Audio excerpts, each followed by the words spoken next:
You ask Tiger to solve. This deals with linear equations with one unknown. The final result is x equals 2. Let's solve it step by step.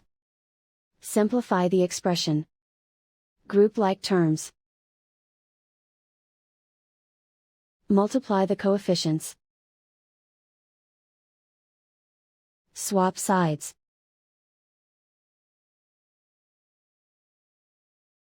Isolate the x. Divide both sides by 10. Simplify the fraction.